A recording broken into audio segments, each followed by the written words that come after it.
You're listening to the Dynamic Thinking Project podcast. This is episode 58, and today's topic is how dreams are interpreted and their meanings.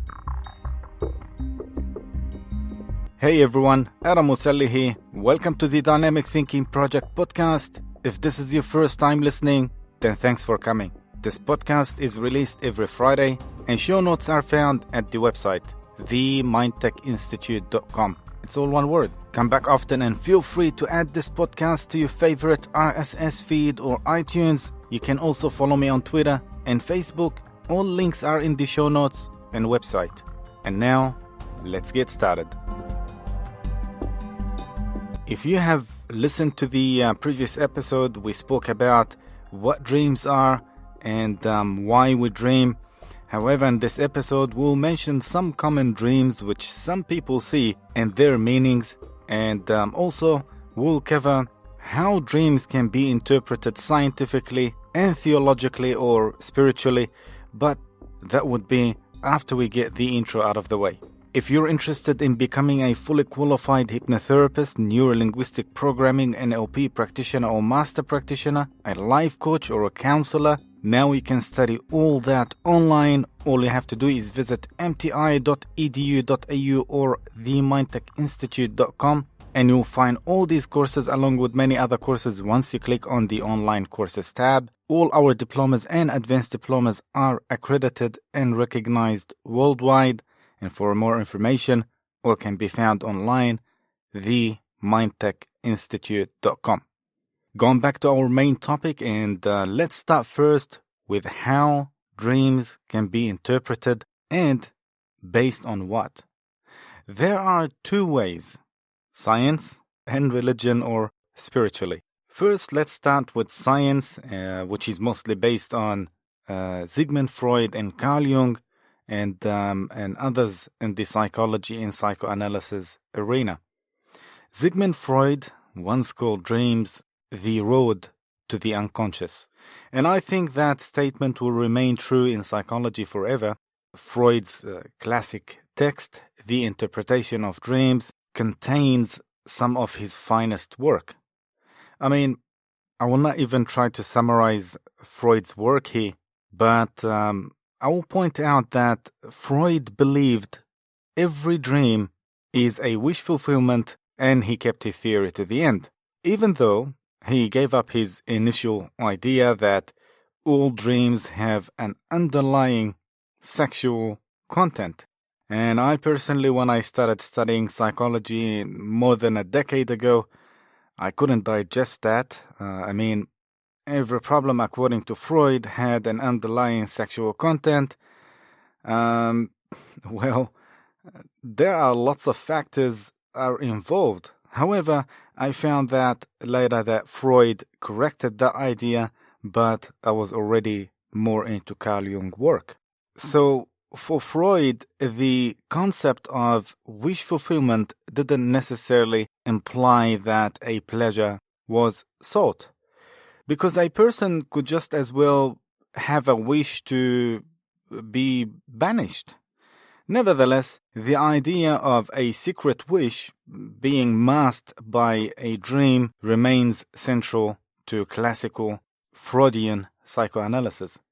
Of course, there are other ideas about dreams beside Freudian theories. Some believe that dreams have some certain fixed meanings. For example, if you dream about oranges, it means good health. If you dream about onions, it means hard work, and so on. You can even buy dictionaries of dream interpretation of that kind. Then there are modern scientists who claim that dreams are nothing more than images resulting from random electrical activity in the brain, as it house cleans itself during the night, as I explained in the previous episode. However, beside Dr. Freud, no one has influenced modern dream studies more than Carl Jung, who was actually a friend and a follower of Freud, but soon developed his own ideas about how dreams are formed. While depth psychology has fallen out of favor in neuroscience, Jung's idea are still thriving in modern psychoanalytic circles. Popular applications directly based on Jung's research include the Myers-Briggs Personality Type Indicator, which we teach in our online and in-class NLP training and other recovery programs.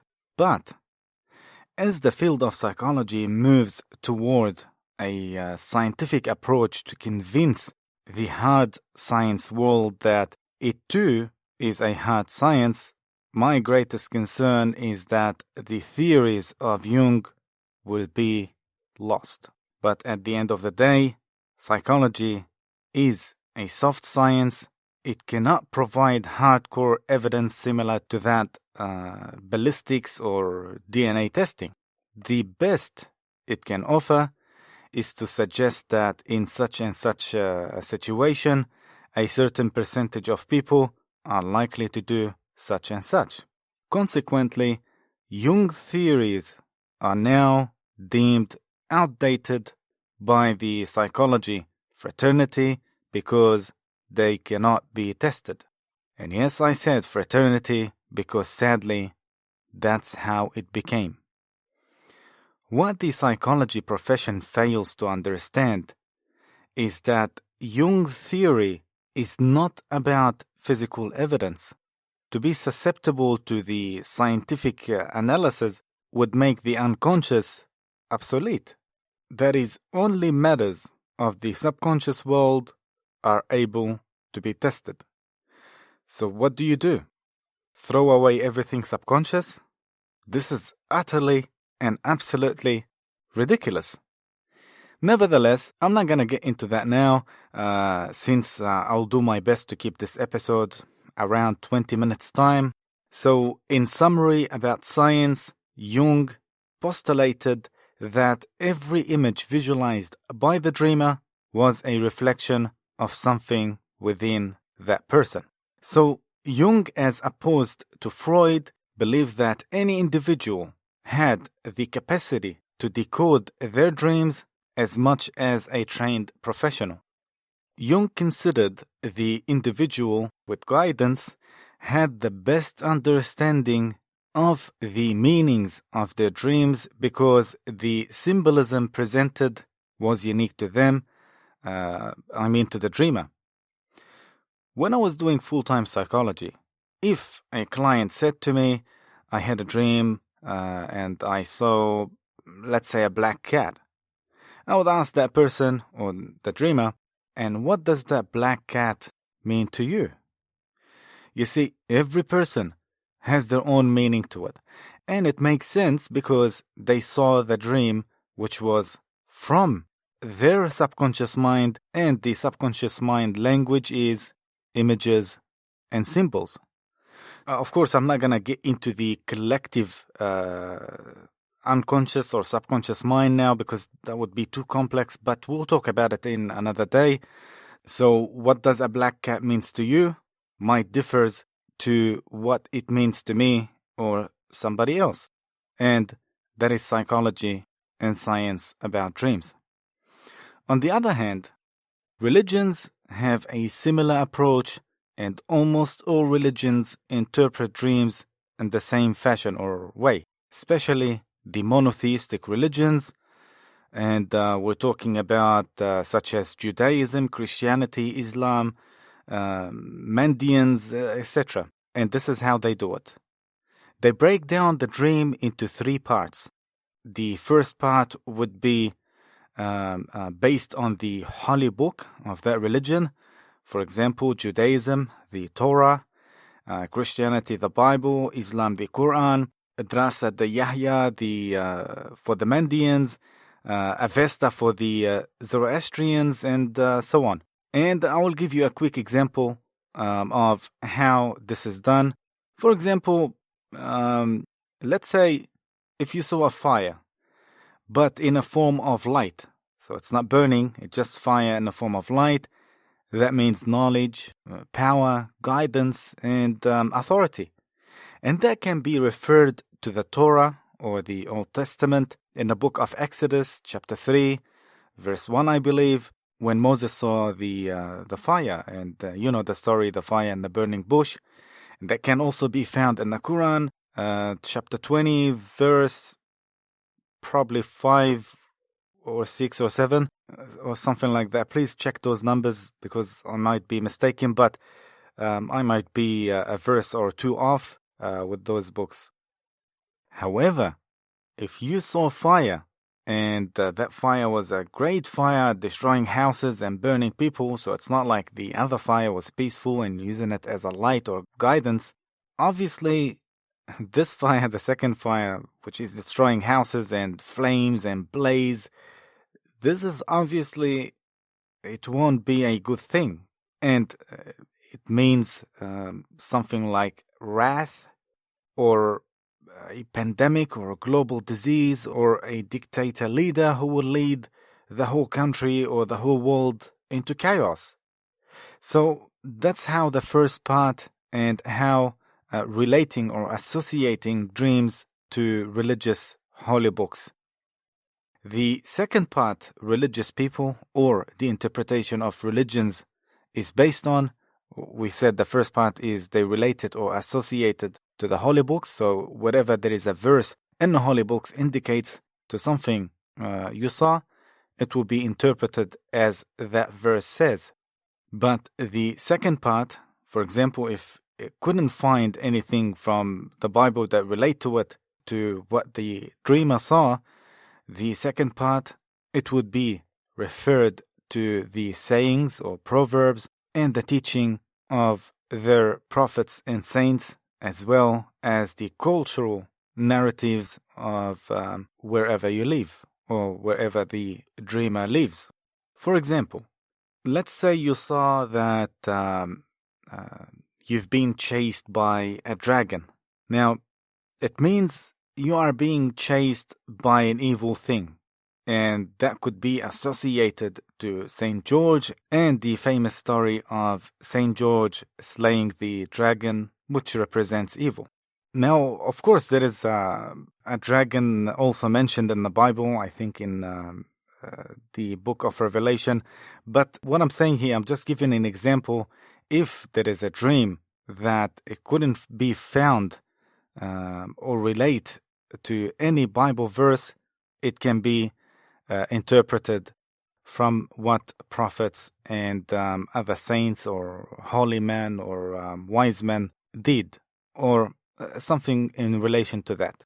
And also, if there is no action or behavior of a prophet or a saint or wise man, it can be interpreted to the sayings or proverbs of those saints, wise people, or prophets of a religion.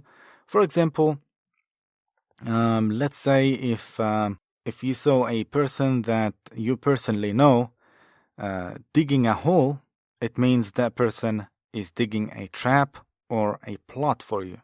Because people say, whoever digs a hole will fall in it. So that was an example of the second part, and here I related that interpretation to Proverbs.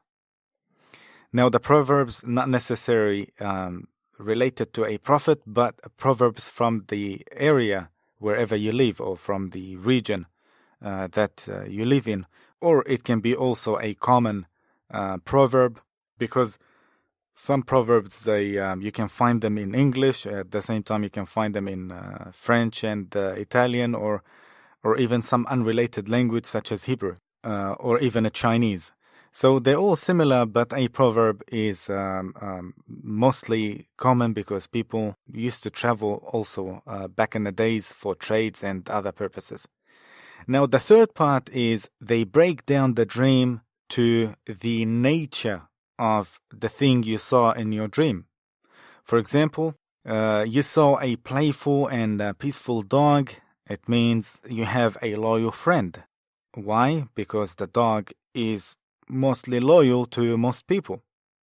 But if you saw a dog was sleeping in your bed, this could mean your spouse or partner could be cheating on you with a friend of yours. I'm just saying, don't take me seriously. You know me, I'm more into science, but I keep an open mind. And, if you think about it, it sort of makes sense because why would a dog be sleeping in your bed? Now, at the same time, you gotta keep in mind that the subconscious mind picks up millions of bits of information which are impossible for your conscious mind to interpret.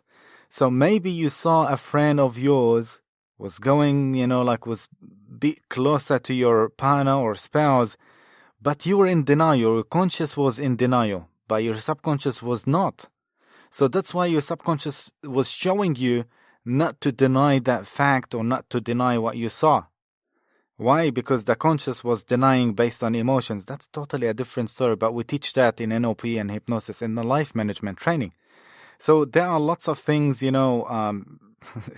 they could not be a vision from God or the angels or something. It could be just your subconscious mind picked it up and trying to show it to you where your conscious is denying it. I was always being fascinated with the mind, also with people and languages since I was a kid. And that was before I even got into studying psychology and social and behavioral science. So that helped me to understand different cultures, languages, and other things. For example, let's bring back the dog. Here in Australia, if you tell someone you're a dog, it means you're a betrayer. If you say to someone you dogged me, it means you betrayed me. But in the US, saying to someone my dog, it means my friend or my loyal friend. In Italian and Spanish, you call someone perro or puto. You're not going to be happy at all. So I'm not going to even mask that word because most people don't understand. But it's very simple. It means a dog. You see, your mind is filled with those symbols which are based on your belief system. And also based on the religion and the languages you speak and the proverbs or the slangs you have learned and grew up hearing. And what is the subconscious mind language? Of course, images and symbols. And that leads back to science and Carl Jung. In psychology, we ask the person, what does that mean to you? And by the way, our online and in-class NLP and hypnosis training based on psychology and behavioral science. That's what we teach, and both NLP and hypnosis can lead to an associate degree, or what we call here in Australia, diploma in counseling. And all our diplomas which we offer are accredited and recognized globally, as the Mindtech Institute is an accredited and recognized education and training institute by the Australian government. So contact us when you're interested. Now, I'm not sure how much time we still have left, but we can spend another maybe few minutes on some dreams and their meanings, extracting these meanings or interpretations from both science and religions or spirituality, whatever you want to call it, as I explained before. So let's make it quick. These are dreams which most people see, or common dreams. Maybe everyone saw them once in their lifetime, or maybe also it's a recurring dream. So the first one, or the most common one, is you see that you're being chased by someone or by something.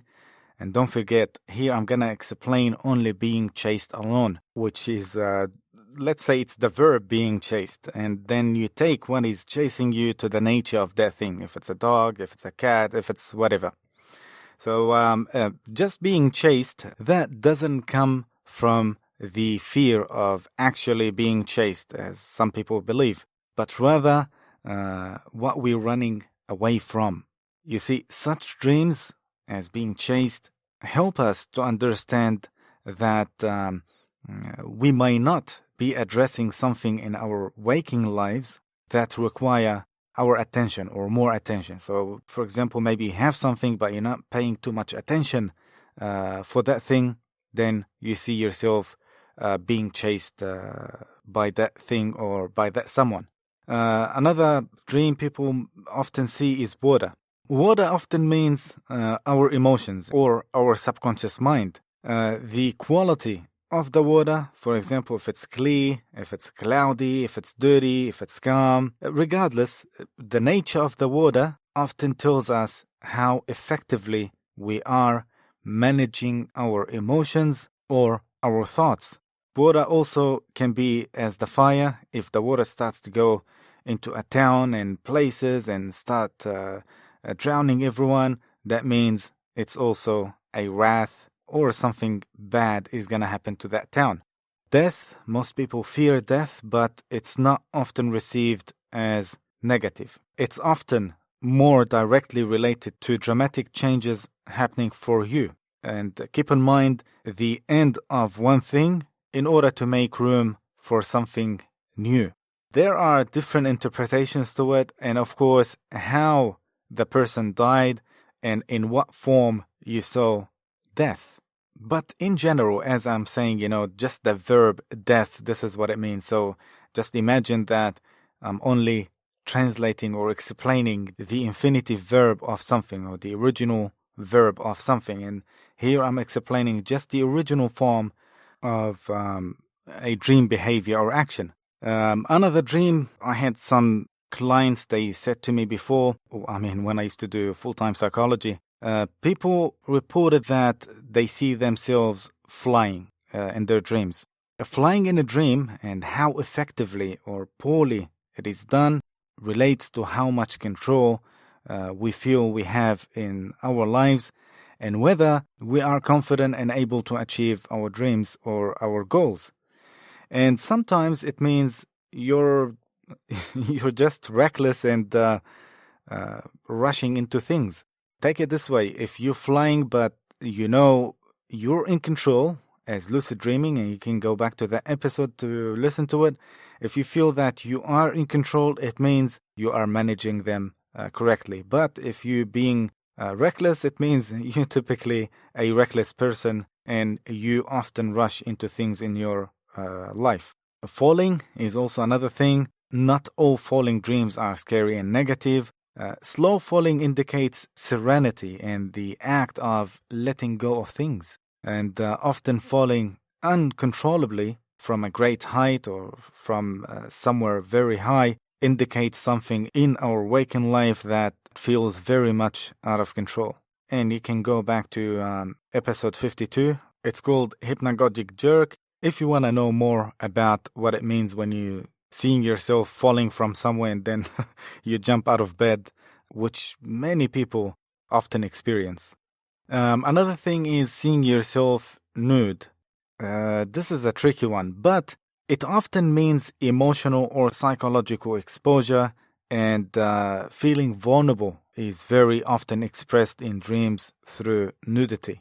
The body part that's exposed can give more meaning or insight into the emotion that our dreams are helping us to understand. For example, the stomach, it means the bank or your finance or your financial life.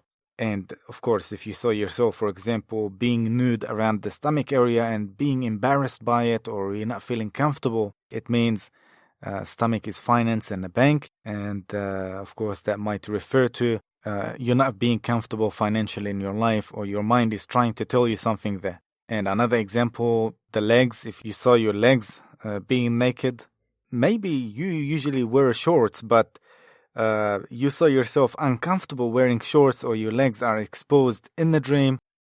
Legs means your job or your career or whatever you make a living from. Babies represent something new, such as a new idea, new project, new work, new potentials, etc. So babies, they represent something new or some rejuvenation of something you have in your life. Animals, that goes back to the kind of the animal, as I mentioned before. Birds also depends on a bird and what kind of bird. For example, an owl could be wisdom in one part of the world, but in another part of the world, I think in Eastern Europe and maybe parts of the Middle East, it means a bad omen. So that goes back to the region and the nature of something. It depends on what kind of bird or what kind of animal.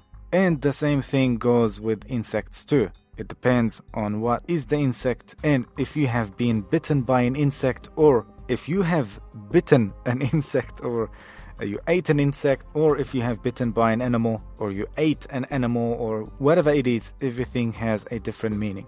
And I think we should end it at this for now, as we have covered the most important things about dreams and dreams interpretation.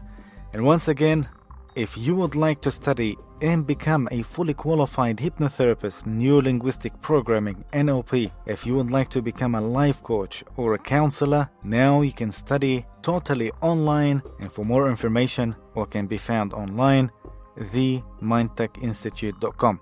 That's it for today. Thank you for listening. If you have any questions, you can email me. The email is on our website, themindtechinstitute.com. And don't forget to like, share, and subscribe, especially if you are listening to this podcast on YouTube. The Dynamic Thinking Project podcast is released every Friday. Until next time, take care and enjoy your weekend. This is Adam Muselli, signing out.